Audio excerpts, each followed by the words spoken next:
Então, veja, eu vou pegar um marco aqui, como a gente ficou afastado aí nesse período de janeiro, enfim.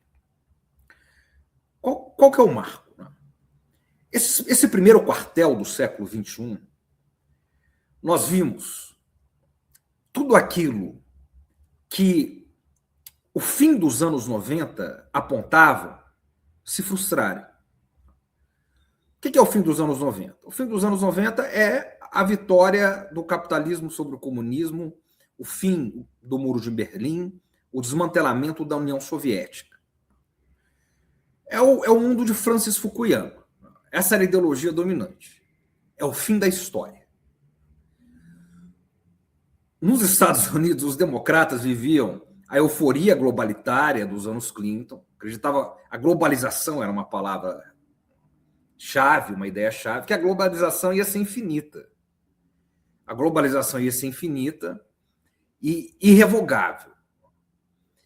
E os falcões republicanos, eles acreditavam, né, que estavam prestes a tomar posse e fazer a doutrina Bush, né, no primeiro governo Bush, liderados por Cheney, por Donald Rumsfeld, por Paul Wolfowitz. Né. Eles tinham um plano que era o New American Century, o novo século americano, o plano para o novo século americano. A ideia é, o século XX foi um século nosso, foi o século americano. Em 1900, os Estados Unidos já eram a maior economia do mundo. Eles fecham em 2000 como a maior economia do mundo. E, obviamente, vencendo as principais guerras, a Primeira e a Segunda Guerra Mundial e a Guerra Fria. Essa sem precisar dar um tiro em direção ao Kremlin. Então, eles estão dizendo o seguinte, o século XXI será o novo século americano, o segundo século americano. Todas essas previsões, tá certo? A euforia globalitária, né? O pensamento único e hegemônico neoliberal, e a hegemonia americana, tudo isso, de maneira inequívoca, incontestável, acabou no primeiro quartel do século XXI. Os primeiros 25 anos são os anos que todos esses paradigmas vitoriosos na virada do 20 para o 21, do século 20 para o 21, foram esfacelados diante dos nossos olhos. Eles foram contestados, eles não existem mais, na verdade. Existem na cabeça de alguns retrógrados, de pessoas que não entendem que o mundo mudou. Que o mundo já está em outra. Né? O que nós vimos? Nós vimos aquilo que o Wallerstein chama de o pouso forçado da águia, os Estados Unidos tendo a sua hegemonia relativa cada vez mais desgastada e contestada. Está aí, né? O governo Trump. Não é só o Trump, mas o Trump como um signo disso. Sujeito que ataca internamente ex-presidentes, como fez agora com Obama e Michelle, né? Obama de uma maneira aterroradora, né? Aterrorizante. Né?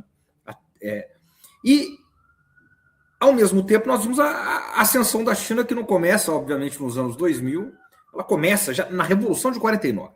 Como disse Mao, naquele grande discurso dele, a China acordou da Revolução de 1949. É a grande frase. E, obviamente, depois da abertura e reforma dos anos 70 de Deng Xiaoping, e dá um salto com Xi Jinping, com as novas rotas da seda. Eu estou sintetizando o máximo possível. E os próximos 25 anos, o segundo quartel é o quartel do século XXI, quer dizer, daqui até 2050. Qual é o cenário? O cenário é a disputa. É a disputa entre Estados Unidos e China pelo aquilo que o José Luiz Fiore, professor Fiore, do FRJ, chama de o poder global. E do meu ponto de vista, do ponto de vista que não vou fechar meu editorial dizendo isso, né? O sequestro, a captura e o sequestro de Nicolás Maduro na Venezuela abre esse novo marco. É uma dessa característica que torna isso cada vez, essa disputa pelo poder global, cada vez mais aberta, cada vez mais visceral, cada vez mais aguda.